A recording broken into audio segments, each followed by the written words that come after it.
Bueno, muchas gracias. Bueno, un cordial saludo para todos. Con las buenas noches, dándole gracias a nuestro Señor por permitirnos hoy pues estar aquí reunidos, tratar de intercambiar ideas, de que podamos hacer una web diferencial, que podamos hacer una web en donde podamos conversar las temáticas que hoy nos convoca a hacer esta web y que tienen que ver con los controles internos.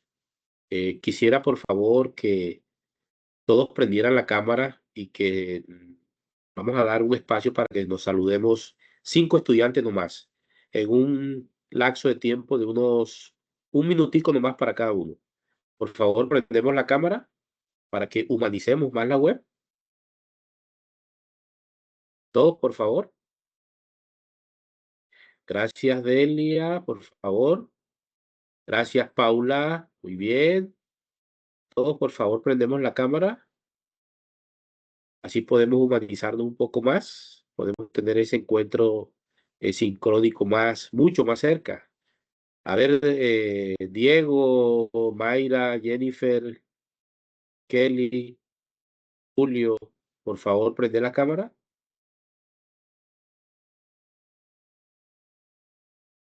Bueno, sí, exactamente. Gracias, Jennifer. Gracias, Julio. Todo, Carolina, Gloria, Marta, Nubia, por favor. Perfecto. Qué bien. Sí. Bueno, muchas gracias, Gloria. Muchas gracias, Nubia. Ok. Bueno, primero que todo vamos a darle los espacios a 5 estudiantes, un minutico cada uno para que por favor nos presentemos. Nombre nomás, y voy a hacer una segunda pregunta. El nombre, si laboran y si han tenido algún contacto, alguna relación con los controles internos dentro de su organización. En solamente un minutico, por favor. Adelante. ¿Quién inicia? Levante la manito.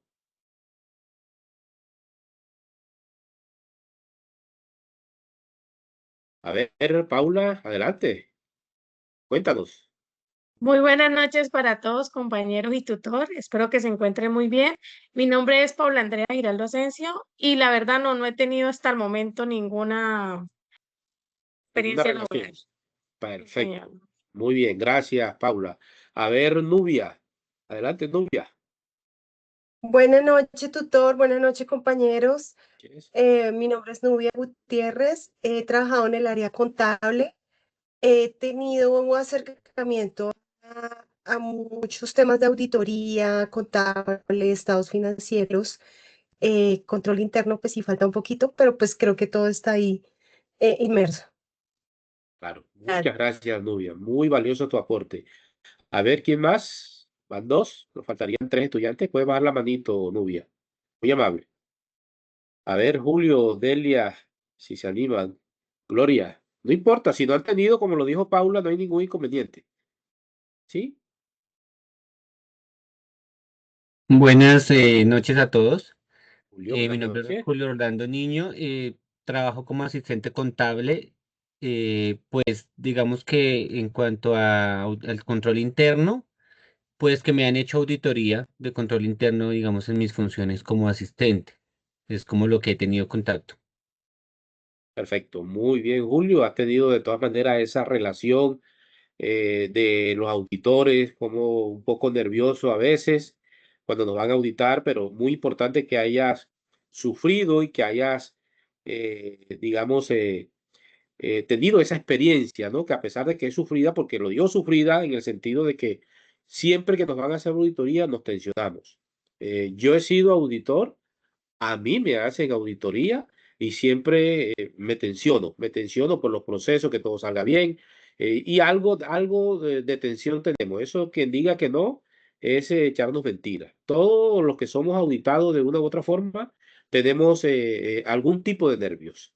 Bueno, faltarían otro estudiante más o 2 estudiantes más. A ver, ¿quién más? A ver, Jorlin, adelante. Hola, buenas noches, profe y compañeros. Mi nombre es Yolanda Tatiana Quintana. Yo soy analista administrativa y financiera en este momento y he tenido experiencias en el control interno en temas relacionados con auditorías de programas de formación y también auditorías de procesos de contratación de prestadores de servicios. Perfecto, Yorli, contratación de prestadores de servicio. Bueno, no me acuerdo muy bien, ley 80, ley 1150 y código sustantivo del trabajo, pero bueno, ahí qué bien que hayas tenido esa auditoría, porque la auditoría también hace parte del control. Ojo con eso. Muy bien, Jordi, muchas gracias. Uno más y listo, y cerramos. A ver, ¿quién más se anima? Gloria, te veo ahí como muy hiperactiva. Cuéntanos, a ver, adelante. Buenas noches, sí, mi nombre es Gloria Rosso y no tengo experiencia en nada de eso. Bueno, muy bien, perfecto. Muchas gracias a todos. Queríamos hacer esta actividad que es muy buena porque pues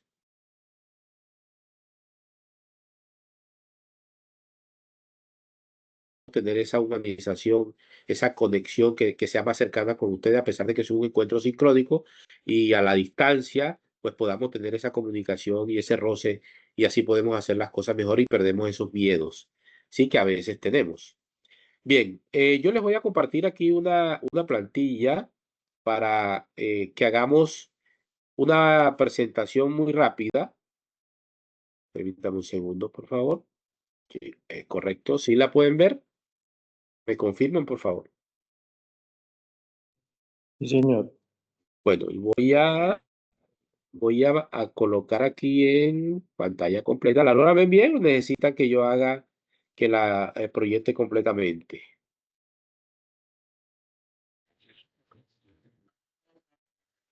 Pues se ve bien, ¿cierto? Me dice que se ve bien. Ok, bien.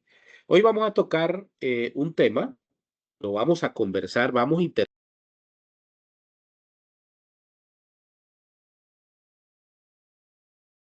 Eso las web que vamos a realizar en los IPAs no deben ser así, en donde el docente presenta 20 y hasta 30 plantillas y da unas clases magistrales y al final no hay esa interacción.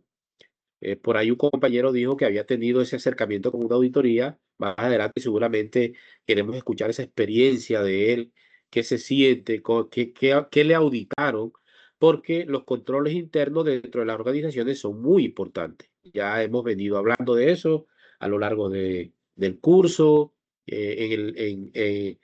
digamos, en los informes de auditoría también hemos tratado ese tema. Y creo que debemos estar como muy articulados con esta parte de la auditoría y de los controles, que es muy importante para nuestra profesión. Yo decía en un CIPAS anterior que una de las profesiones más hermosas es la del contador público, nosotros los contadores públicos. Sí, hay profesiones, a mí me gusta mucho el derecho, sí, me gusta mucho el derecho, leo mucho el derecho, sobre todo en la parte laboral, ¿sí? Y nosotros tenemos que ser unos profesionales integrales, ¿sí? A eso le apunta nuestra universidad, desde lo disciplinar, desde lo humano, tenemos que ser integrales. Entonces, en ese orden, los controles y las auditorías que se tienen dentro de las organizaciones son fundamentales para el desarrollo de las mismas. Cuando se hacen esos controles previos, esos controles posteriores, lo que hemos tenido la oportunidad estar en esas contralorías con mi persona que le habla, y aprovecho para presentarme, no me había presentado y me disculpa, yo soy Carlos Alberto Martínez Guerra, tengo 15 años de estar aquí en la universidad, en nuestra universidad, amada universidad. Me ha formado también, ustedes no son los únicos que se están formando, yo también me he formado aquí, tengo una especialización ya prácticamente en un 98%, una maestría aquí en esta universidad que me ha abierto las puertas y del cual vivo agradecido. Nosotros, al igual que ustedes, también vivimos formándonos a diario en cualquier tema interdisciplinar que sea. No se imagina las cantidades de capacitaciones que nos llegan a nosotros a diario a los correos y a las que nos citan y que nos interesan a nosotros como docentes de la parte disciplinar. Entonces, vamos a manejar una agenda muy rápida. Vamos a hablar también bueno, ya los saludos, ya lo realizamos. Vamos a hablar de los modelos de controles internos y vamos a hablar de la ley 43. Es muy importante que leamos esa ley. La ley del rol del contador del control interno y del contador público, sí, porque ahí nos hablan de la auditoría. ¿sí? En donde esa auditoría tiene una relación directa, digamos que son siamesas, digámoslo así, de esta manera, con los controles internos que están en las organizaciones. Controles internos que se hacen en las entidades privadas, controles internos que se hacen en una entidad pública y que por ley, en la parte pública están obligadas a llevar esos controles internos. Hay diferentes y múltiples controles. Hoy vamos a hablar de unos 3. Vamos a hablar del BESI, vamos a hablar del COCO, vamos a hablar del COSO, vamos a hablar del MPIG también, el MIP, y vamos a conocer un poco más de esos controles. Reitero, es una parte fundamental para nuestra profesión y por el cual les sugiero que le presten una mayor atención a este tipo de cursos, porque hace parte de la ramificación que nosotros como contadores tenemos y que podríamos a futuro o trabajar en esa área o por qué no crear una firma de auditoría. ¿Sí? Una firma de auditoría sería muy importante. Y por qué no atreverse a hacerla de manera internacional. ¿Ok? Hay que mirar la agenda del curso. Les recomiendo mirarla. Ya ustedes conocen y han manejado la agenda. No voy a profundizar en eso. Pero vamos a hablar del primer modelo de control interno, que es el modelo COSO. El modelo COSO, pues, fue desarrollado en Estados Unidos. Es un modelo estadounidense que es utilizado a nivel internacional y a nivel nacional, y que ese modelo tiene varias, digamos, escalones o varias líneas, ¿sí? No solamente es una línea, y lo vamos a ver más adelante. Es un modelo cuya especialidad es hacer auditoría y revisiones y controles a los estados financieros. No quiere decir que ese sea, digamos, su acción principal, pero sí es una de las especialidades que tiene, ¿sí? Entonces es muy importante que revisemos este modelo. Luego, entonces, porque tengo una barrita aquí que no me deja. Ahora sí voy a ampliar. Pantalla completa. Ok, ahora sí. Yo la puedo ver mejor. Entonces, ese modelo COSO, ¿qué es? Ya dije dónde nace. Es estadounidense en los Estados Unidos y que se utiliza a nivel internacional en múltiples empresas. ¿Sí? Es una comisión que está conformada por diferentes entidades y que fue formada por 5 organizaciones, ¿sí? De contadores y auditores en los Estados Unidos, que se llamó en inglés, en su inglés en inglés, Committee of Sponsoring Organization of the Truth, Comité de Organizaciones Patrocinadoras de las Comisiones, ¿ok? Y que esas entidades que hacen parte de ese coso, una es la Asociación de América de Contabilidad, que es AAA, el Instituto Americano de Contadores Públicos Certificado AICPA, el Instituto de Auditores Internos, IIA o AI, el Instituto de Contadores de Gestión, el IVA, y el Instituto Ejecutivo Financiero, FACE. Entonces, digamos que cuando nos hablen de modelo COSO, pues obviamente es un conglomerado de entidades, ¿sí? No es uno solo, pero que cada una, pues, aplica, tiene, digamos, su cimiento, tiene sus lineamientos, pero que hacen parte de ese modelo. Ese marco integrado del control interno del COSO surge para dar respuesta a los riesgos de fraude, blanqueo o robo que aparecen en la banca, ¿sí? Es decir, en el sector financiero, el sistema financiero. Pero como les decía hace un rato, pues cuya especialidad, digamos, principal es hacer, digamos, unos controles a los estados financieros de las organizaciones. Entonces, que quede claro que el modelo COSO no es como el modelo estándar de control interno en Colombia, que es uno solo, que está amparado bajo una ley que debe existir en las instituciones públicas, sino que el modelo COSO lo conforman un conglomerado de organizaciones. Bien. Han existido, como todo ha evolucionado, ¿sí? Como todo ha evolucionado, el modelo COSO ha evolucionado digamos, en una línea de tiempo, para que ustedes me puedan, digamos, comprender. Esa línea de tiempo hasta la vigencia 2013 ha surgido cambios, y a eso le hemos llamado los contadores, el COSO 1, el COSO 2, el 3, el 4, el 5, en la medida en que a través de la línea del tiempo vaya evolucionando. En 1992, por ejemplo, la comisión publicó el primer informe, digamos, con el objetivo de ayudar a las entidades a evaluar y mejorar los sistemas que cada organización tiene. Entonces, siempre cuando hablamos de controles, estamos hablando de controles preventivos, de controles posteriores, ¿sí? De unos controles detectivos y que nos ayudan a nosotros a comprender y a mejorar, digamos, todo ese sistema de la plataforma de la organización en cada uno de los digamos, de los sitios o de las sectoriales donde se encuentren, que se encuentren dentro de la organización. Bien, y ese coso 1 genera, digamos, una definición común del control interno en sí, ¿ok? Control, obviamente, es controlar. Interno es interno, ¿sí? Y posteriormente, en el 2004, se publica, digamos, unos estándares del coso 2 en el marco integrado de la gestión del riesgo. Cuando hablamos de riesgo, siempre que se hagan estos modelos de controles, siempre lo que se visiona, lo que se requiere es mitigar los riesgos. Que la compañía no tenga esos algo riesgos, no se vaya a comprometer sus intereses. Porque no solamente del cliente interno, sino del externo, el inversionista. Obviamente a la plataforma, a los trabajadores nos preocupa de que ese riesgo sea el más mínimo, pero también al inversionista le interesa que ese control interno mitigue esos riesgos. Yo esos controles, los de modelos de controles internos los asocio. Sí, cordial saludo. Aló. Sí,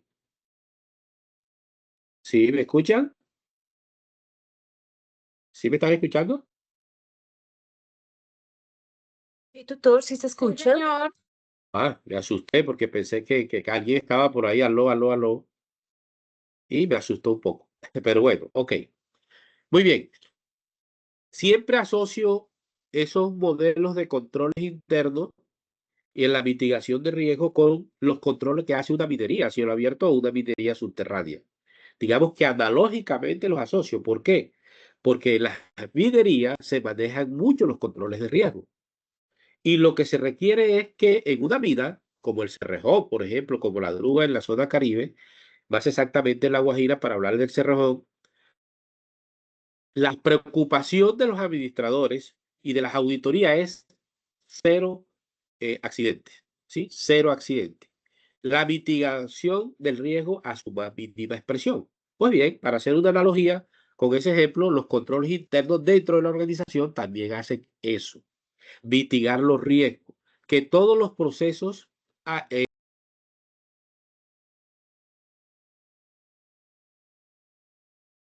en la universidad nosotros trabajamos mucho de que el estudiante no trate de poner una sola PQR. Eso es mitigar un riesgo, ¿sí? Y en las auditorías se hacen esos análisis. ¿Cuántas PQR?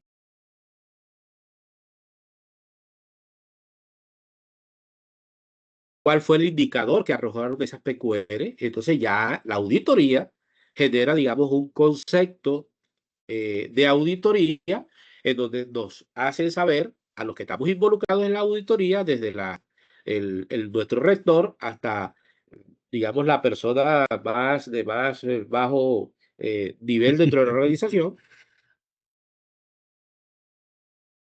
¿Aló?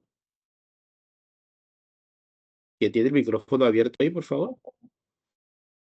Si tienes el ¿Quién? micrófono abierto. ¿Quién? Bueno, El entonces, compañero Julio que lo tiene abierto, tutor. puede por favor cerrar el micrófono o si tienes algún comentario que hacer, claro, te abrimos los micrófonos. ¿Tienes alguna observación, algún comentario, alguna sugerencia, alguna experiencia que hayas tenido, Humber? ¿Sí?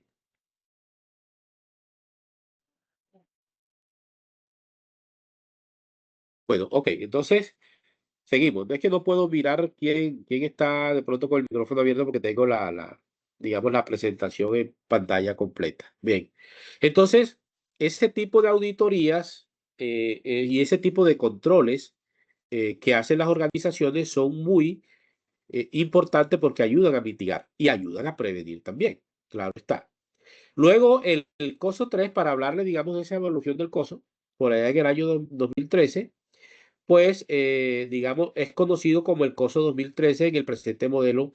Se formó por los 5 componentes como es el COSO 1, etcétera, etcétera, etcétera, etcétera. Ok. Entonces, digamos que esa ha sido como la evaluación del modelo del COSO. Ese COSO, ya en el 3, ya seguramente ha evolucionado, estará en el 4, en el 5. Digamos que tiene unos componentes, ¿sí? Unos componentes y unos objetivos como todo modelo de control interno dentro de la organización.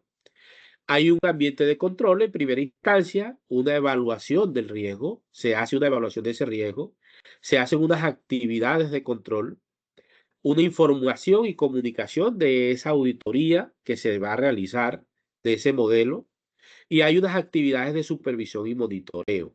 Es decir, que aparte de que un funcionario o un grupo auditor realiza una auditoría, pues existe también, digamos, un monitoreo y una supervisión, lo que nosotros los auditores le llamamos planes de mejoramiento. ¿Sí? Es decir, la auditoría hace su informe, llega, audita los procedimientos, pero después de ese procedimiento, si no hay una parte disciplinar, que ya va a otra área que se llama control interno disciplinario, que ya esa es otra cosa, porque aquí estamos hablando de los modelos de controles internos no disciplinarios, ojo, no disciplinarios, sino de procedimientos de la organización. Entonces existe, digamos, un plan de mejoramiento, y ese plan de mejoramiento debe tener control y debe ser sujeto también de la auditoría en las próximas auditorías. Si hubo un plan de mejoramiento, se pactó un acuerdo, digamos, se levantó un acta, bueno, debe ser sujeto de auditor, del auditor o de los auditores de la auditoría que sea comisionado para que sea evaluado ese plan de mejoramiento. Y, digamos, hay unos objetivos que es la operacionalidad, operatividad del modelo, ¿sí? Los reportes y el cumplimiento, lo que les decía ahorita. El cumplimiento ¿de qué? De que se estén llevando los procesos, ¿sí? Toda organización debe tener un proceso y debe tener un procedimiento. Y eso es lo que se audita y eso es lo que se controla dentro de una organización. ¿Ok? Bien. El COSO tiene, digamos, unas líneas gruesas que son unas competencias, son los conocimientos y habilidades que debe tener, digamos, el auditor para realizar sus tareas. Debe tener una junta o consejo de administración de auditoría. Estos órganos fijan los criterios que perfilan el ambiente de control. Es decir, esa junta directiva ya previo proceso también, porque la auditoría debe estar establecida dentro de la organización y legalmente reglamentada. ¿Sí? Entonces, eso se hace a través de, digamos, de una junta, llamemos en este caso una junta de auditoría, que hace una etapa de planeación. ¿Sí? Los auditores debemos hacer una etapa de planeación.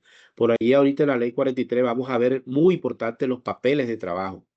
Yo les decía en una capacitación de un CIPA que realicé hace unos días, que existe una etapa de una auditoría y es la etapa de planeación.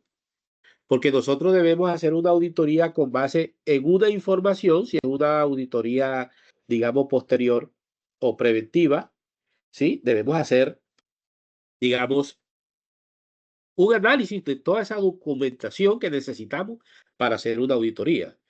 Ningún auditor, sea una etapa previa, sea una etapa posterior a un control en una organización, debe irse sin realizar una planeación. Debe ir con un objetivo de auditoría. Ninguno debe hacerlo. Debe ir con los conocimientos profundos de qué es lo que se va a auditar. Porque si yo voy a programar o voy a ser un auditor de una organización y voy a realizar una auditoría y no sé qué tipo de valorización de inventario hay en una organización, pues entonces mi auditoría no va a ser la mejor, no va a ser la óptima, no va a ser la esperada para la organización. Por lo tanto, yo debo tener, digamos, ese conocimiento previo y profundo de qué es lo que voy a auditar. Si voy a auditar, como le decía una estudiante ahorita, la contratación, digamos, vamos a hacer una contratación pública, ¿sí? Yo debo conocer de la ley 80, ley 1150 y cuáles son sus procedimientos para realizar esa contratación. Previo, contractuales y postcontractuales, ¿sí? Entonces, debo tener los conocimientos claros y precisos, ¿sí? Para yo poder hacer la auditoría. Lo mismo pasa con los estados financieros. Yo debo conocer el software que se está manejando en la organización, cuál registro estuvo bien realizado o cuál no, si hubo desviación o no hubo desviación. Debo hacer un análisis del sistema financiero que maneja la organización, cómo lo está manejando, si existen unas cajas mayores o menores dentro de la organización, cómo se maneja, si hay un acto administrativo que permita conocer cómo está constituida esa caja, etcétera, etcétera, etcétera. ¿Ok? Hay unas filosofías administrativas y estilos de operación que son las actitudes mostradas hacia la información financiera y el procesamiento de la información, lo que les decía hace un rato, ¿sí? Los principios y los criterios contables. Pues obviamente debo conocer el 2649 y el 2650 y, por supuesto, las normas internacionales de información financiera para yo hacer una auditoría. Si no conozco las normas internacionales de información financiera, pues yo no puedo auditar unos estados financieros. Simplemente así de fácil. No sería la persona competente, y acuérdense que ahorita hablamos de la primera línea, la competencia del auditor, no sería lo suficientemente competente para realizar una auditoría. Es decir, no hay la confianza y por lo tanto, si no tengo las competencias, pues debo aplicar el código de ética del contador público. No, no es mi perfil, no lo puedo hacer, es mejor.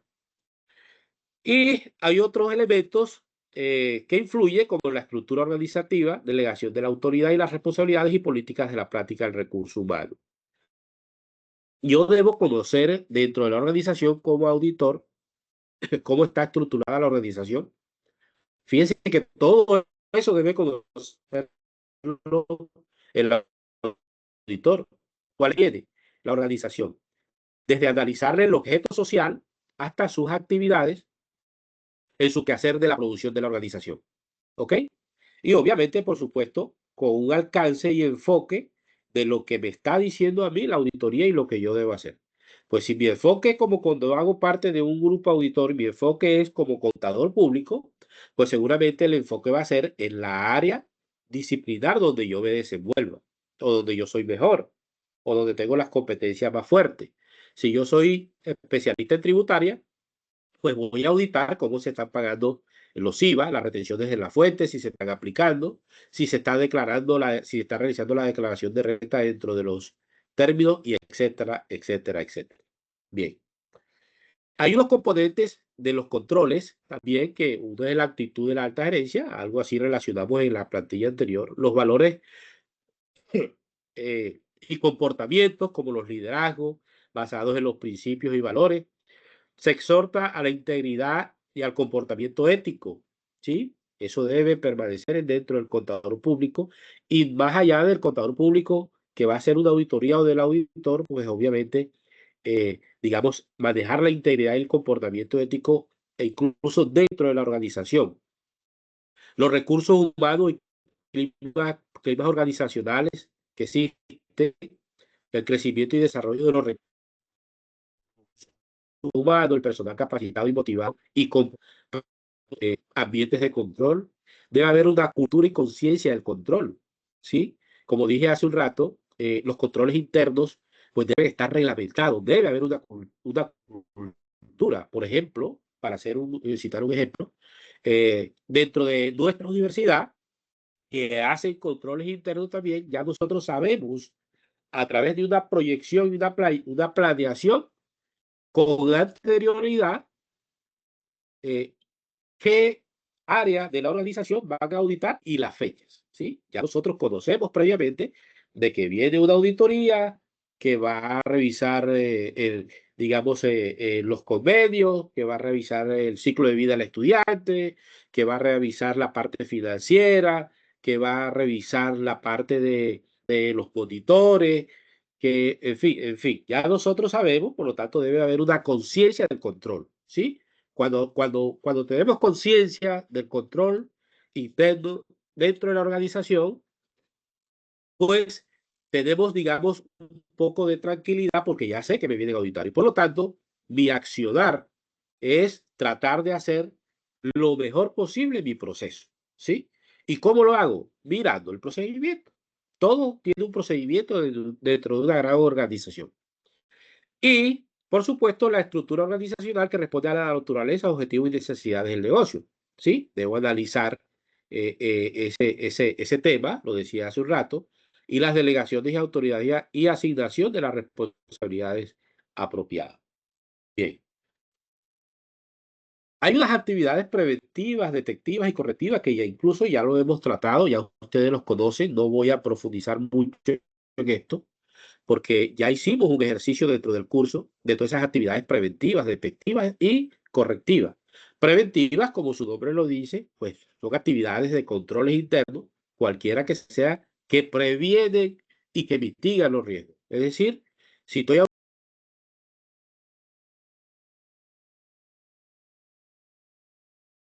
vaya a haber, digamos, un recurso expuesto que lleve a obtener unos indicadores negativos dentro de la organización, hablando financieramente, ¿sí? Como por citarle un ejemplo. Entonces, dentro de esa auditoría preventiva y directiva y correctiva, deben haber unas aprobaciones y autorizaciones, ¿sí? Debe haber un análisis de registro de la información. Debe haber una segregación de funciones. Deben haber unos indicadores. En organizaciones todo se debe medir. ¿Sí? Lo que no se mide no se puede analizar, no se puede tomar decisiones. Todo debe ser medido dentro de una organización. Y por supuesto, una verificación. Bien. Bueno, dentro de estos sistemas de información del control interno, pues hay diferentes, digamos, líneas, por decirlo así, de actuación, ¿sí? Algunos sistemas apoyan las iniciativas estratégicas, otros sistemas están integrados con las operaciones y soportan toda la fase de la operación. Hay unos sistemas de información comercial. Cuando estoy hablando de estos sistemas, es que son material de trabajo para los controles que se proyectan realizar, ¿sí? Que hay que analizar muy bien, ¿sí? Nosotros en la Universidad Nacional Abierta y Distancia somos un metasistema, es decir, un sistema de sistemas, ¿sí? Que trabajamos en redes. Los sistemas en línea de los bancos, sistemas de inventario permanente, sistemas de indemnización, sistemas de línea, proveedores, clientes, etcétera, etcétera, etcétera. La supervisión y monitoreo. Los sistemas de controles están diseñados para operar en determinadas circunstancias. Claro está que para ello se tomaron en consideración los objetivos, riesgos y limitaciones inherentes al control. Sin embargo, las condiciones evolucionan debido tanto a factores externos como internos, provocando con ello que los controles pierdan su eficiencia. Es decir, ¿qué quiere decir esto, estimados estudiantes? Que una organización, valga la redundancia, que esté muy bien estructurada y muy bien organizada, no debe permitir que los controles se pierdan dentro de la organización, que no pierdan su efectividad y que no pierda su eficiencia. ¿Ok? Ahorita les dije hace un rato, aquella entidad que no mide a través de sus indicadores está condenada a, digamos, a cometer errores que le pueden costar a un fracaso total de la organización. Lo que no se mide dentro de una organización como la UNA, como cualquier organización, como Nutresa, como Colanda, como el sistema financiero colombiano, no se puede controlar. Yo mido siempre y cuando pueda controlar. ¿Y quién controla? Pues obviamente el control interno dentro de la organización o una auditoría externa también puede controlar, que sí existen, ¿sí? Entonces, para eso existe una oficina de control dentro de la organización para poder tener en cuenta que los riesgos se mitiguen, que haya un buen funcionamiento entre los sistemas de la organización o cada una de las sectoriales y que a futuro lograr lo que todo inversionista o propietario de una empresa quiere lograr, que es su rentabilidad y su protección a sus activos dentro de la organización. ¿Ok? Bien. Bueno, hay otro modelo COCO, sí, que es un modelo canadiense que tiene un propósito, definición clara de objetivos, unos compromisos que involucra a todas las organizaciones del control, la capacidad y recursos y capacidades para gestionar los riesgos, monitoreo, aprendizaje y evaluación de mejora continua. Y también hay otro modelo que se utiliza mucho en Colombia, que es el modelo estándar de control interno. Siempre hago la claridad de que hay que diferenciar lo que es un control interno disciplinario y lo que es un modelo o un control modelo BESI, ¿sí? Son dos, digamos, áreas de la organización que son diferentes. Una cosa es el control interno disciplinario, que pues habla y funciona a través de la ley 1972, si no estoy mal. Y otra cosa es el modelo de estándar de control interno. Nosotros aquí estamos enfilados, estamos, digamos, con una visión y un alcance que tiene que ver con los modelos internos de la organización, que tiene que ver con los controles dentro de los procedimientos y procesos de la organización. No estamos hablando de control interno disciplinario, que esa es otra cosa, así para que no se me vayan a confundir. Ese, digamos, ese MESI tiene, digamos, una cultura organizacional y ética del sector público. Generalmente todas las organizaciones públicas deben tener el MESI, el modelo, deben adoptar ese modelo, es una normatividad. La dirección estratégica y evaluación de los riesgos, identificación de los riesgos, ¿sí? Que es mitigar el riesgo. Mire que estos modelos de controles tienen una similitud entre todo, que es mitigar los riesgos dentro de la organización.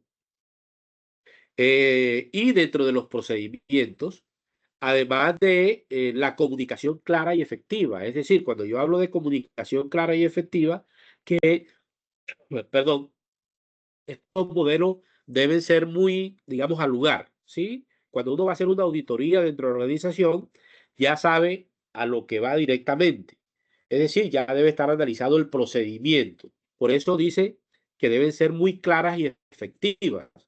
El auditor tiene que actuar, digamos, con su ética profesional, debe ser prudente, debe ser amigo de los auditados, ¿sí? Que a veces tenemos mucho temor porque pareciera que llegó la Procuraduría o que llegó la Fiscalía a auditar dentro de la organización, y no es cierto, ¿sí?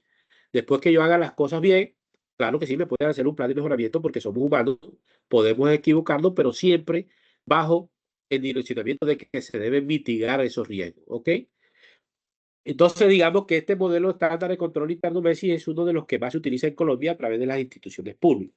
Pero también hay el MIPG, que es el modelo integrado de planeación y gestión, que digamos que también se desarrolla dentro de las organizaciones, eh, pero va más direccionado a la gestión de la organización, ¿ok? Ahorita hablábamos, digamos, del COCO, que iba más, digamos que su especialidad era más que todos los estados financieros, pero fíjense que el MIPG va más enfocado, ¿sí? Hacia toda la parte de gestión de la organización, ¿sí? Y que busca, obviamente, la mejora continua y la eficiencia de la gestión pública. Bueno.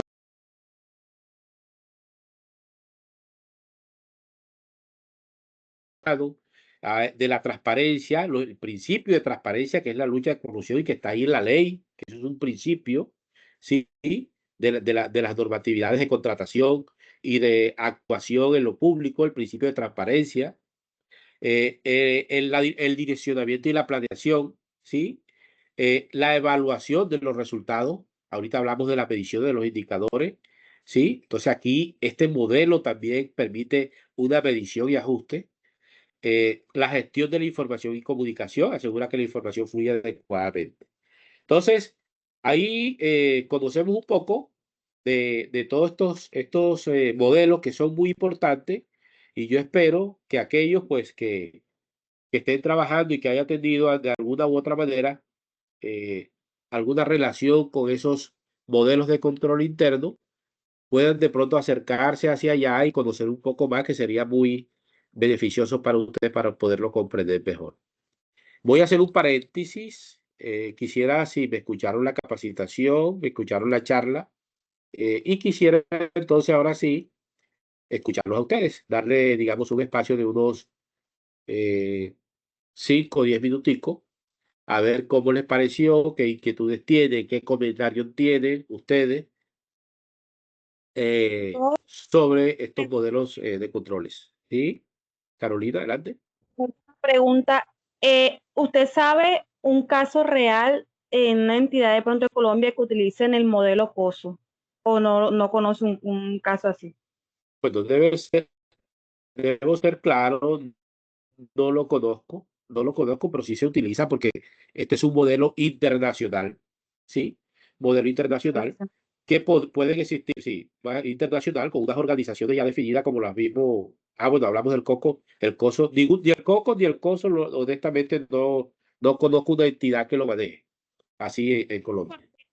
Yo analizo, pues leyendo la literatura, que pues en Colombia es el MESI y el MIT, Así es. esos dos. Sobre todo Entonces, en las instituciones públicas. Claro, bueno, esa era mi duda.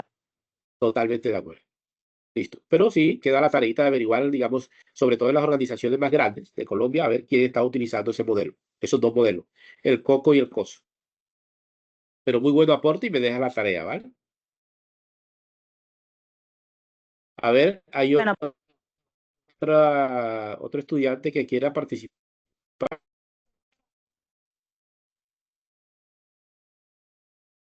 No todos al mismo tiempo, por favor. Mira que el que participe tiene en esta actividad el 50% del puntaje aprobado. No, mentira, era una chanza. Era una chanza para que participe. No, vale. Era un chiste. Y si mi director me está escuchando, quizás me va a matar. Tutor, yo veo que en parte también con el tema de control, uno como contador muchas veces, así como estamos mirando pues el ejercicio que nos dejaron también, ¿no? Analizándolo, uno como contador también se confía mucho del personal que trabaja con uno. O sea, como que seguridad mató a confianza. Y eso es como una parte primordial para el tema de control. Sí, sí, a veces. Por eso es que los controles, Dora, y muy importante tu intervención, debe existir dentro de la organización. Mire, una organización, por muy pequeña que sea, o una empresa, bien sea familiar, por muy, digámoslo así, entre comillas, me excusa del término, muy rudimentaria que sea, debe tener un control. Si yo, vamos a citar un ejemplo, si yo monto una venta de comida rápida muy pequeñita, pues obviamente no tengo cámara de comercio, no tengo estado financiero, porque mis ingresos no dan para eso. Y si yo pongo una venta de comida rápida, por muy pequeña, un carrito con una venta de hamburguesas y perro caliente en la puerta de mi casa, si yo no hago los controles, pues muy seguramente estoy condenado a fracasar. Porque si yo no sé cuánto me gano y cuánto invierto, cuánto me cuesta hacer un perro caliente, y dentro de otras, Dora, y muy importante tu pregunta, porque le voy a comentar una experiencia que yo tuve personal. Pues entonces no voy a tener, digamos, ese control claro, valga la redundancia, de lo que es mi negocio. Lo mismo pasa con las grandes organizaciones. Por eso es que en las organizaciones siempre van a ver ustedes,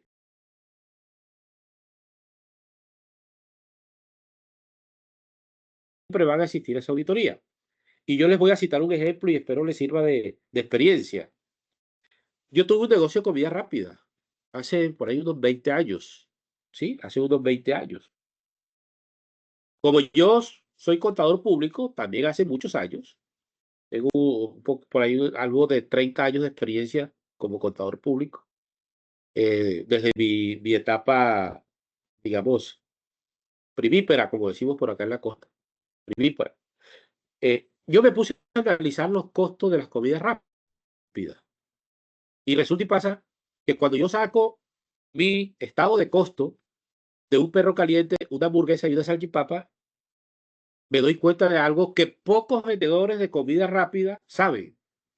Y el costo más alto que me salía en el perro caliente, la hamburguesa y la salchipapa eran las salsas.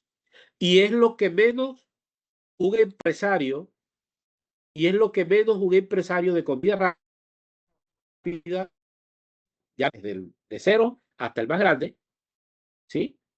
Hasta las hamburguesas estas que hay de McDonald's, ¿sí?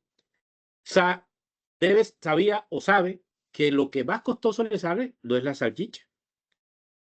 Puede ser la salchicha ranchera, puede ser la suiza. Era lo que yo detecté en mi análisis como contador público en el estado de costo fueron la salsa. ¿Por qué la salsa? Porque el consumo de la comida rápida, generalmente nosotros lo primero que hacemos es le echan la cantidad de salsa a la salchipapa y le ponen a uno el tarrito, el potecito al lado de más salsa. Entonces, ¿qué pasa? Que esas salsas se iban acabando más rápido y eso a mí me estaba saliendo costoso. Si yo no llevo ese control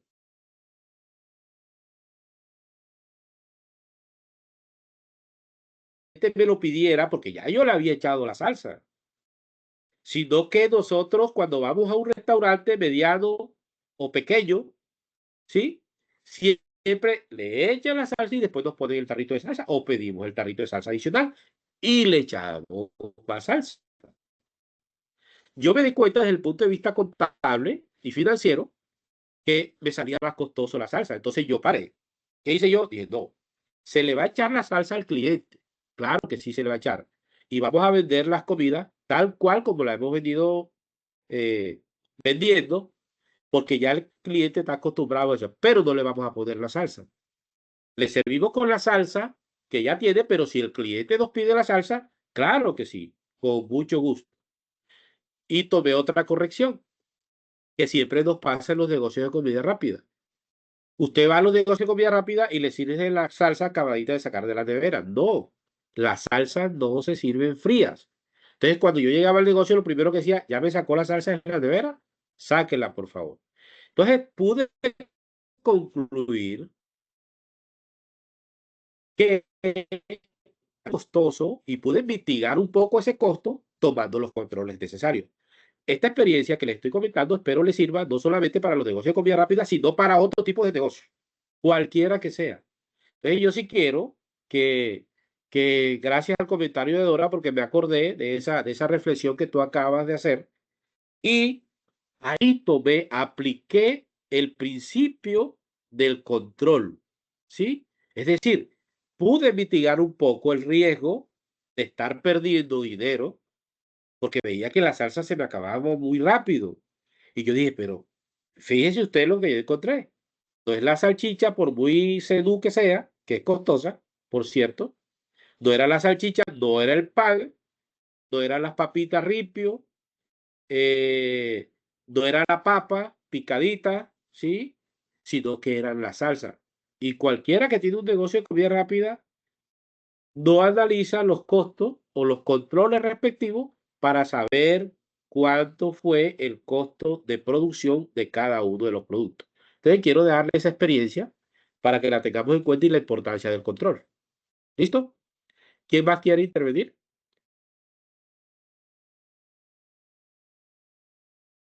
Muy importante, Dora. Gracias por la participación y a Carolina también que ha participado. A ver, ¿quién más se anima a hacer un comentario proactivo, una sugerencia, una vivencia? De esto se trata en este tipo digamos, de webs, ¿ok?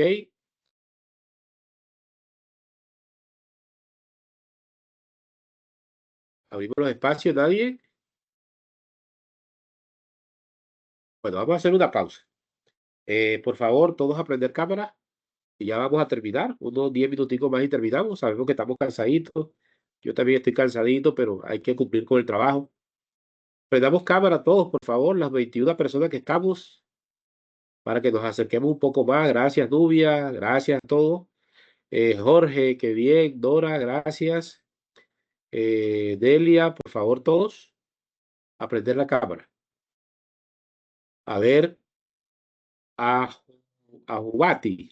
Creo que eres mi estudiante, si no estoy mal, a Jubati Mariette. Carolina, muy bien. Yorli, qué bien. Bienvenidos todos. Hay unas personas que no las había visto. Qué bien. Siempre acostumbremos a eso. Y siempre cuando el tutor o docente o profesor, como ustedes le quieran llamar, miren, estos espacios son para que aprendamos. ¿Ok? Quizás hoy aprendimos más de la experiencia que de la literatura que les acabo de expresar. A ver, ¿quién escuchó la experiencia que yo tuve con el negocio de comida rápida aplicando los controles, digamos, preventivos y detectivos en este caso? ¿Quién escuchó la experiencia? A ver. Yo, De la claro. Sí, de las salsas. De las salsas. Y de verdad que eso es lo que poco, muchas veces como negociante, como comerciante, las personas no toman en cuenta. Yo también tuve pizzerías y la verdad que uno se guía primero más en el queso, que es el más costoso, que las salchichas, todas estas cositas. Pero en la minucia es donde está también la ganancia o la pérdida. Claro, así es. A ver, Nubia, adelante. Te escuchamos. Pero pasa es como en las empresas pequeñas, como para las personas, porque por ejemplo, si vamos a un corral, ya te dan el sachet, la bolsita, dos bolsitas, ya sea de miel o, no sé, una o dos, y no te dan nada. Ajá. O sea, ellos ya lo identificaron, pues ellos son macro, pero los pequeños como que no se van a esa minucia, y esa minucia es la que lleva a ese desborde de costos. Así es, así es. Y ahí es donde por eso es que fracasamos las pequeñas y medianas empresas. Por eso es que fracasamos, porque no tenemos un control, no tenemos una proyección, no tenemos una planeación, no tenemos un estudio que nos identifique cómo puede caer nuestro producto. Entonces, ¿qué pasa? Que hacemos una inversión, metemos un crédito en un banco, 3, 4, 5 millones de pesos, nos ilusionamos, pero no tenemos una asesoría de cómo podemos nosotros mitigar esos riesgos. Y para eso son los controles. ¿Sí? Entonces, aquellos de los que estamos, de los 21 que estamos aquí, que tengan empresa, mucho ojo a llevar esos controles. Así como se hacen los controles internos de un Messi, de un Coco, de un Coso, ¿sí? También debemos llevar los controles. Miren, hacer un presupuesto a fin de año en nuestro hogar es una medida de control y eso a veces no lo hacemos. Hacer, digamos, una medida de control para un proyecto que yo tenga cualquiera que sea es mitigar los riesgos. Entonces, por eso la importancia de estas auditorías y de estos controles dentro de las organizaciones. Bueno, para no quitarle más el tiempo, solamente 10 minuticos, solamente voy a mostrarle, a ver, ¿quién me dice cuál es la ley que regula al contador público de Colombia?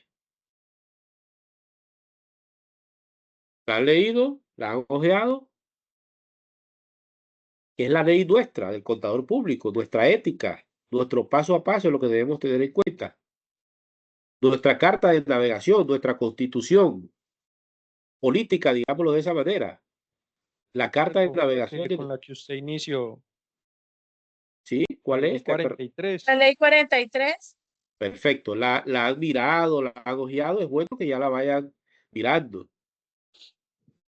Porque nuestro actuar tiene que ver con esa ley 43. Y ya la vamos a mirar. Esa la pueden buscar ahí en Google, no hay problema. Se la muestra como fue creada tal cual.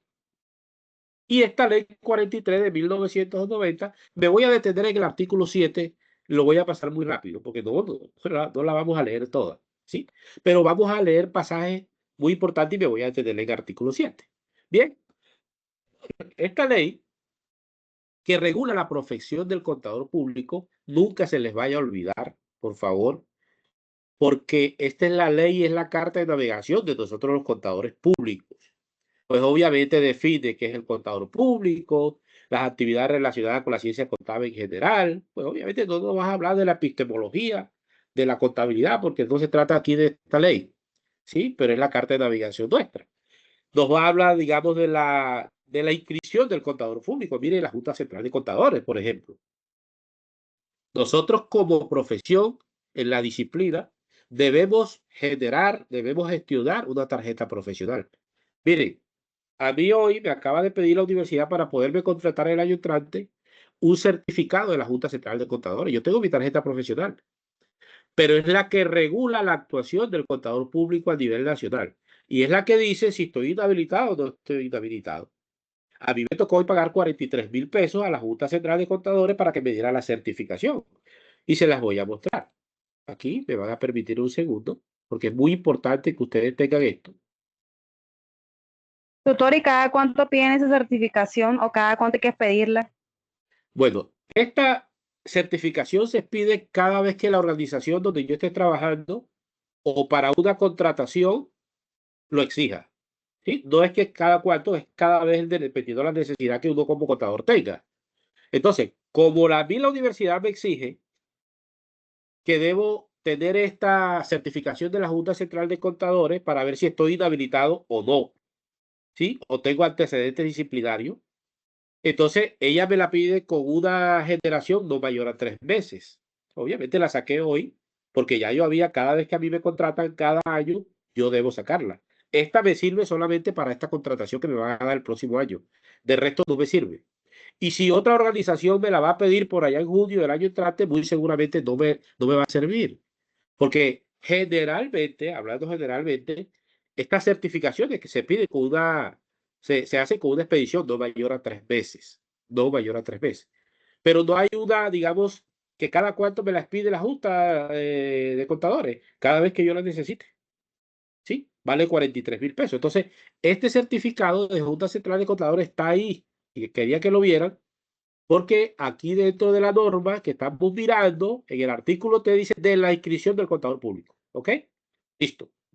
Entonces, de las sociedades de contadores públicos en Colombia, no me voy a detener ahí, de la vigilancia estatal, de los principios de la contabilidad generalmente aceptados, acuérdense, de los decretos 2649, 2650, etcétera, etcétera, de las normas de auditoría generalmente aceptados, y aquí dentro de esas normas, y aquí me voy a atender en este artículo 7 y por allá otro articulito que vi por allá, es donde está, digamos, toda esa regulación de lo que es las cualidades del profesional del contador público, ¿sí? Con el empleo de su buen juicio en la ejecución y su examen y su informe referente al mismo. Las normas de auditoría son las siguientes. Primero, normas personales, examen que debe ser ejecutado por personas que tengan entrenamiento adecuado. Ahorita hablamos de la competencia, ¿se acuerda? Bueno, aquí cabe esta parte. Si yo no soy competente para hacer una auditoría al área de costo de una organización, pues obviamente, y me elige Carlos, no, porque todos lo sabemos. Ahí nosotros nos especializamos en una parte de la disciplina, pero obviamente no todos lo sabemos. Sabemos la parte integral, ¿sí? Yo sé que es una contabilidad de costo, pero cuando ya de pronto, un ejemplo, ¿no? Cuando ya me dicen, necesito que me haga un, un análisis de los costos de la producción de zapatos durante los últimos 5 años, digo, uy, toca hacer un trabajo grandiosísimo, eso es una responsabilidad inmensa. Pero si yo no tengo el perfil y las competencias, lo más lógico es que diga, no, me hago a paso un costado, tú búscate un especialista que sepa el tema. Yo soy especialista en la parte contable y en la parte financiera, de normas internacionales, pero ya en la parte de costos no la manejo. Es ético hacer eso. Bien.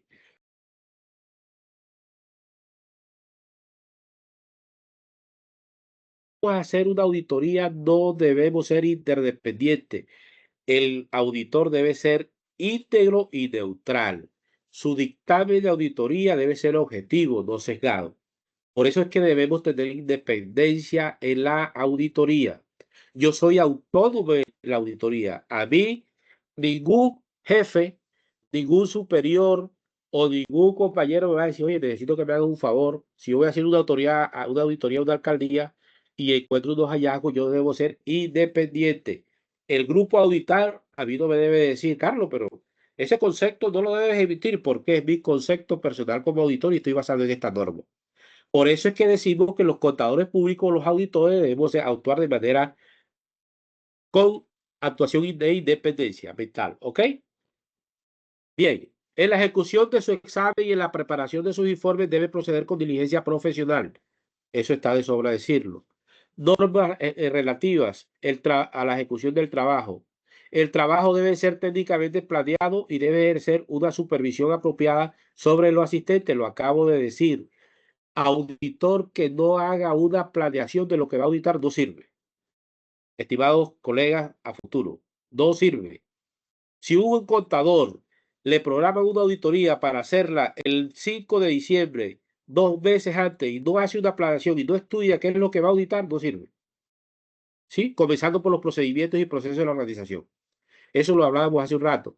Debe hacer uso apropiado de estudio y evaluación de los sistemas de control interno existentes, de manera que se pueda confiar en él como base para la determinación de la extensión y oportunidad.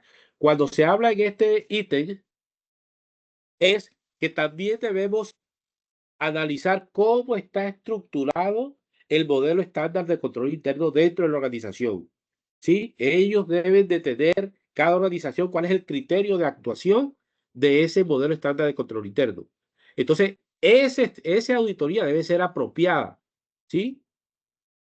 Y hacer una evaluación de los sistemas de control interno, tanto para auditar lo que yo voy a auditar como para el control interno de lo que yo estoy haciendo, donde me estoy desempeñando. Debe obtener evidencias válidas, y aquí me voy a los papeles de trabajo, no me voy a profundizar más aquí, pero los papeles de trabajo son muy importantes. Esa es otra, estimados estudiantes. Contador público, auditor, cualquiera que sea, en cualquier área que no tenga los papeles de trabajo como soporte de lo que auditó, no sirve. Porque ¿cómo sustenta usted un concepto de auditoría? Pregunto. ¿Cómo sustenta usted una auditoría? ¿Cómo va a sustentar usted cuando usted encuentra 6, 7 hallazgos dentro de una organización? Deben estar sustentados, deben haber evidencias suficientes. Normas relativas a la rendición de informes y bueno, y ahí pare de contar, porque aquí nos vamos a tirar un buen rato si me pongo a explicarle ítem por ítem. Importante, y les dejo la recomendación de que revisen este artículo 7, está por aquí, 4, 5, 6, 7, porque ahí están de las normas de auditoría generalmente aceptadas y que tienen que ver con el control interno dentro de la organización. Más adelante encontramos los capítulos del ejercicio de la profesión. Mira, aquí está de los papeles de trabajo que le hablaba ahorita. Mediante los papeles de trabajo, el contador público dejará constancia de las labores realizadas para emitir su juicio profesional. Tales papeles que son propiedad exclusiva del auditor. Mire, ojo, se preparan conforme a las normas de auditoría generalmente aceptadas. ¿Listo? De la fe pública, que damos los revisores fiscales, los contadores públicos, cuando firmamos, por ejemplo, un certificado de ingresos y retenciones. Hay contadores que han sido, y digo porque yo nunca he sido sancionado, por estar certificando ingresos y retenciones que no son coherentes con la realidad. Hay unas demandas y cuando venimos a ver, tenemos la tarjeta profesional suspendida. Y si nos suspende la tarjeta profesional, no trabajamos en la profesión. Nos liquidan. Nos liquida la Junta Central de Contadores porque no hicimos, digamos, los controles necesarios. Mire, para firmar un certificado de ingresos y retenciones, yo necesito, primero que todo, hacer una inspección ocular y verbal del cliente. ¿Sí? Yo tengo que hacerle una auditoría ahí al cliente. Ve acá, ¿y tú dónde trabajas? ¿Qué haces? No, que yo soy mototaxista, pero la moto es tuya. ¿Sí? ¿Dónde la compraste?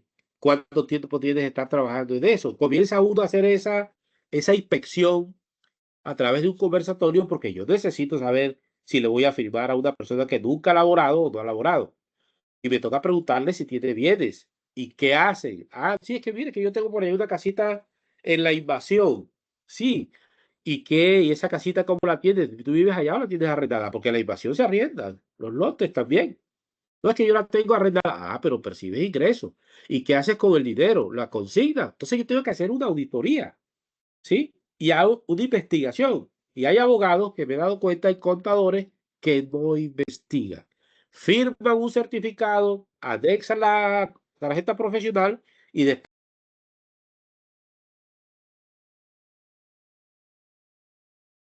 A mí me llegó una persona una vez que le hiciera el favor de hacer una declaración de renta con más de 1.500 millones de pesos de una venta de vehículos.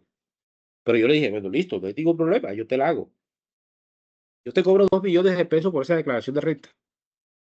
Y no, pero ¿cómo así? Sí, pero eso por una. Porque yo vi algo que no me gustó. Eso por un lado. Y segundo, tiene que traerme todas las certificaciones bancarias que tú tengas. No, que de mira, que tal. Entonces sí, pero ¿cómo te ingresaron esos 1.500 millones de pesos que están ahí?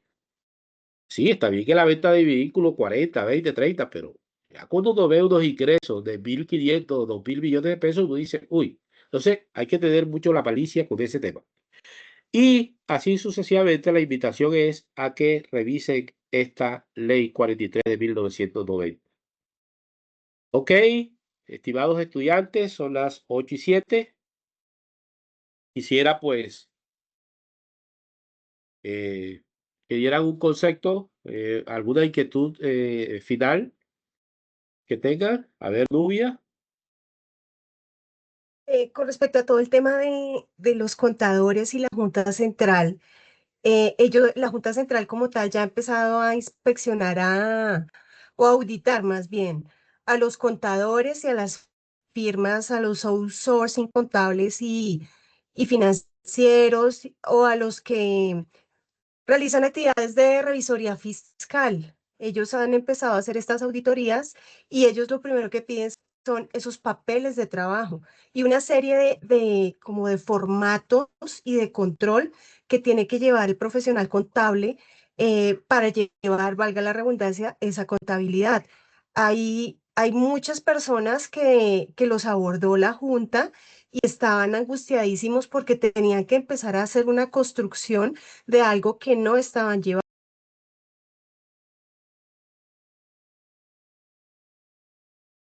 sus estados financieros y lo hace muy manualmente, puede decirlo como muy arcaicamente, pero esos controles y eso físico que tiene que quedar esa evidencia no la estaban llevando.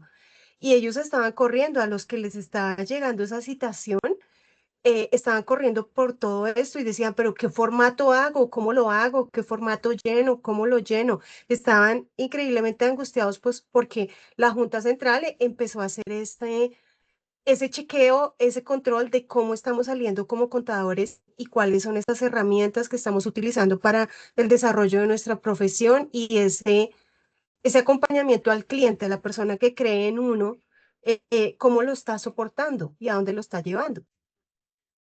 Perfecto, excelente intervención.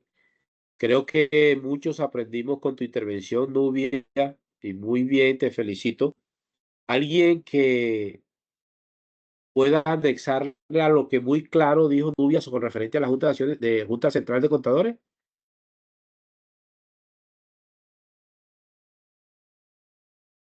Bueno, con esa intervención que hizo Nubia Gutiérrez López,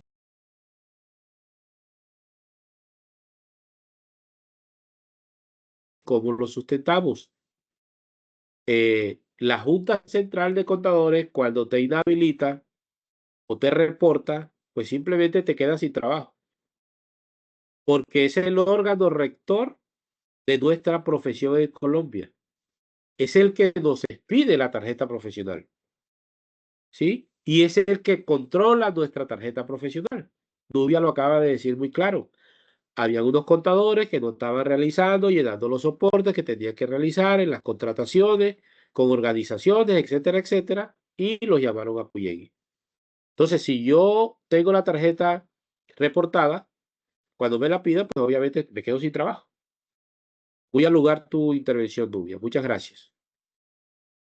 ¿Alguien más va a intervenir? Un aporte muy significativo que acaba de hacer Nubia. Miren, dejo la siguiente reflexión y espero que les sirva y que sea este el punto de partida para que ustedes o para que mejoremos, tanto los docentes como los estudiantes, el proceso de capacitaciones y de encuentros sincrónicos en la universidad. Nosotros debemos abrir estos espacios, venimos aquí a abrir estos espacios para que podamos conversar sobre el tema. Perdón. Para que apliquemos las bases de los aprendizajes que están dentro de nuestro modelo pedagógico, que es el aprendizaje significativo, el aprendizaje colaborativo.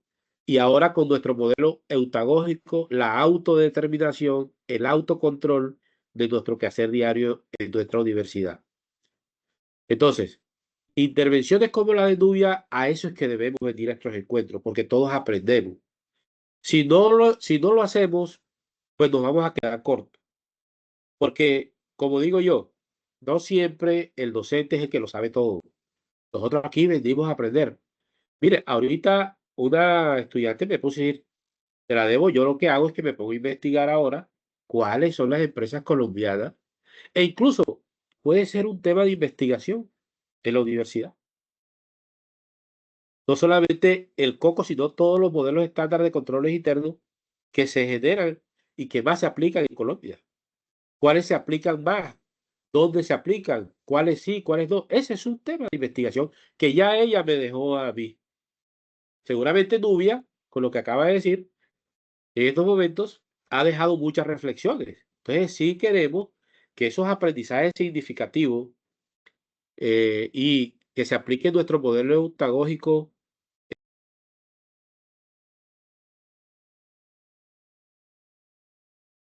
podamos aprender de otra manera. Ya vayámonos olvidando de esas presentaciones y esa plantilla que el docente viene y da una cátedra y listo, no pasa nada, nos fuimos, venimos, nos conectamos, algunos nos conectamos y nos vamos.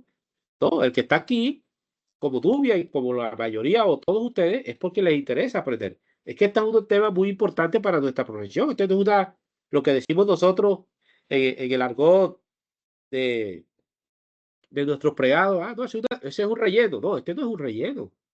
Este es este es un curso que es fundamental en nuestra profesión. Imagínense, la auditoría, ahí lo dice la ley 43 de 1990. Entonces quiero dejarles esa reflexión. Ladies, adelante. Buenas noches, profe. Me causó una inquietud respecto a lo de la tarjeta profesional. ¿Eso se saca una sola vez o siempre se renueva? Y la otra cosita es, cuando uno le hacen el fallo de que no puede usarla, ajá, que hizo algo malo y que ajá, sus consecuencias, ¿tiene uno la opción de que pase un tiempo y uno la vuelva otra vez a activar o ya es indefinido que queda así? No, muchas veces no es indefinido. Muchas veces te la suspenden y te reportan. Sí hay que renovarla. Yo la mía, cuando la saqué hace muchos años, me mandaron a renovarla y me tocó renovarla. Tengo varios años que no hago esa gestión, nunca me la han pedido. Pero me tocó renovarla. Es una tarjeta profesional que ya hace muchos años saqué, pero que a mí la universidad no me ha puesto ningún inconveniente para renovar la tarjeta profesional. Queda la tarea también investigar con la Junta Central de Contadores, porque yo nunca he tenido inconveniente con mi tarjeta profesional y aún sigo utilizando la que renové quizás hace más de 10, 15 años. Entonces, la tarjeta profesional se puede suspender, ¿sí? Simplemente que vas a tener esa anotación ahí y te la pueden volver a reactivar, ¿sí?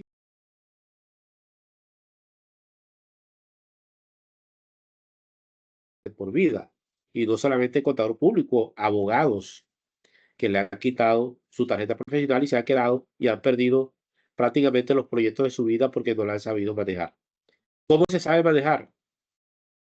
Haciendo las cosas bien, haciendo controles, aquellos que prestemos nuestra tarjeta para firmar estados financieros, sobre todo aquellas contratistas a nivel nacional e internacional, tenemos que tener mucho cuidado con esos estados financieros. Por favor, revisemos que los estados financieros sean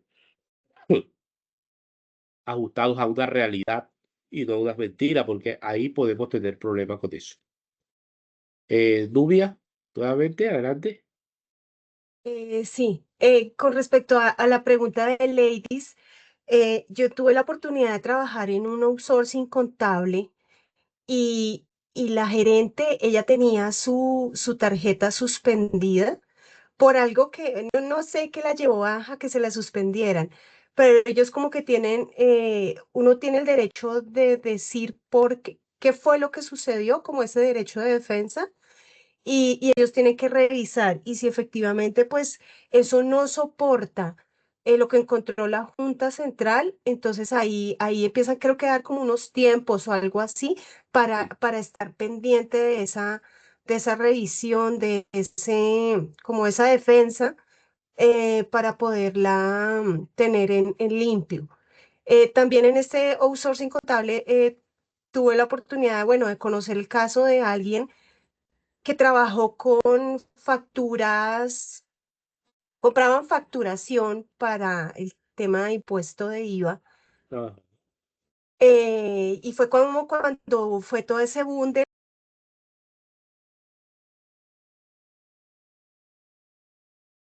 particular y este señor perdió la tarjeta. Él perdió la tarjeta y lleva más o menos unos 10 años, casi 15 años en la cárcel por ese movimiento de compra de facturas que hizo para, ah, ¿cómo se dice? Para soportar a esa empresa, pero esa sí. empresa o las que él haya llevado, pues lo llevaron a una pérdida total de su profesión y de su libertad. Entonces sí el tema del contador es muy tenaz, tenemos que estar actualizándonos todo el tiempo y mirando realmente cómo vamos a operar con esa tarjeta, porque estamos muy vulnerables a muchísimas cosas hoy en día. Así es. Totalmente, totalmente. Y al lugar también tu apreciación, Nubia. A ver, en el caso del IVA que acaba de nombrar Nubia, por ejemplo, ¿cómo se pagan los IVA? Cuando yo cobro un IVA, cuando yo cobro un IVA en mi organización, yo digamos que yo soy el dueño de la empresa, pero eh, el IVA me toca cobrárselo al cliente, yo facturo, cobro, y ese IVA, ¿qué hace? Lo recaudo y debo reportárselo a la empresa. Debo reportárselo a la empresa. Digamos que yo facturé y en esa factura había 1 billón de pesos de IVA, ¿sí? 1 billón de pesos de IVA. ¿Qué quiere decir? Que yo ese millón, mientras lo facturé, debo girárselo a la DIAN, ¿ok? Porque ese IVA tiene unas destinaciones específicas. Listo.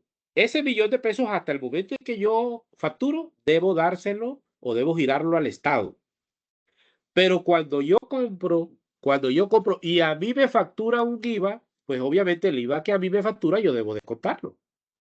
Descontarlo. ¿Qué quiere decir? Que si yo le compré a Nubia y un IVA que me cobraron, porque Nubia vende repuesto, digámoslo así, ella me cobró un IVA, yo lo pagué. Son 500.000 pesos del billón que yo cobré y el billón que yo pagué, descuento. ¿Cuánto tengo que girar a la DIAN? 500.000 pesos. Entonces, ¿qué hacen las empresas? Y muchas organizaciones, obviamente, en confabulación con algunos contadores públicos, ya sea por omisión o por intención, cogen cuando yo comienzo a facturar, facturo, pero no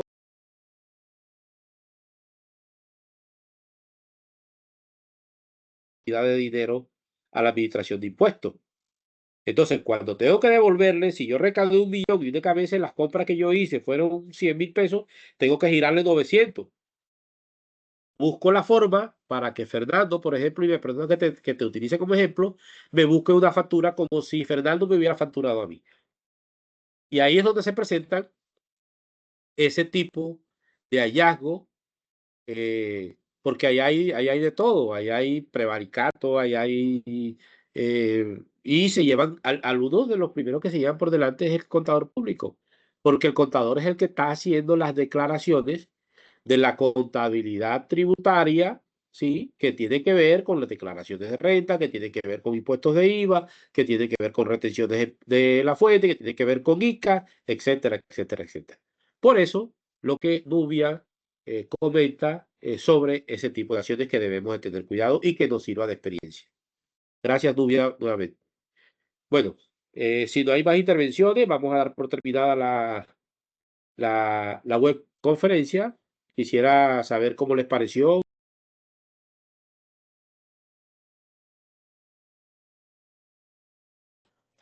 No, muy interesante, sí, todo esto de la profesión del contador. Pero quería ver si me podía aclarar una dudita de la guía. Guía. Bueno, Delia, hagamos una cosa. Esa es una de las modificaciones que están teniendo. Lo que se escucha tranconazos, poco Hagamos una de cosa. verdad. En este tipo de web ya, digamos, no venimos a revisar guías, pero tú sí puedes comunicarte con tu docente. No sé si seré yo, puedo ser yo. Si soy yo, perfecto, no hay ningún problema, la podemos aclarar la duda en otro escenario, ¿te parece? Bueno, señor. No sé Bueno, si tu tutor soy yo, me confirmas, porque puedo ser yo. no, O no, señor. no, el doctor Diego. Sí, señor. Ah, bueno. Entonces, tranquila, si no te comunicas con el doctor Diego, te comunicas conmigo que yo te despejo las dudas. Porque esa es una de las modificaciones que están teniendo estas web. Eh, mire, estas web no son para revisar guías de aprendizaje. Ustedes pueden revisar, nosotros tenemos unas agendas que las comparte el director de curso.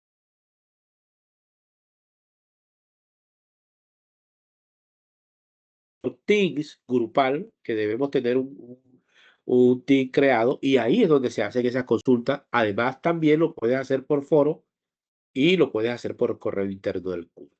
Pero estas web ya no se están utilizando para revisar guías. Ese es uno de los cambios profundos que se están haciendo, ¿vale? Pero tranquila, Delia, que seguramente el doctor Diego te la va a hacer, o si no, te la hago yo, porque cualquiera de la red te puede despejar tu duda, pero debe ser en otro escenario. ¿Estamos? Sí, señor. Bueno, muchas gracias, Delia, por tu comprensión. Bueno, si no tienes más inquietudes, vamos a cerrar la web, agradecerle a todos y que tengan una feliz noche y que Dios los bendiga a todos. Un fuerte abrazo. Chao. Amén. Gracias, tutor, muy amable. Gracias.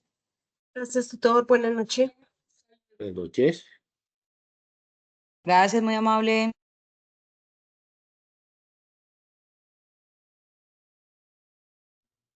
Gracias, tutor. Hasta luego.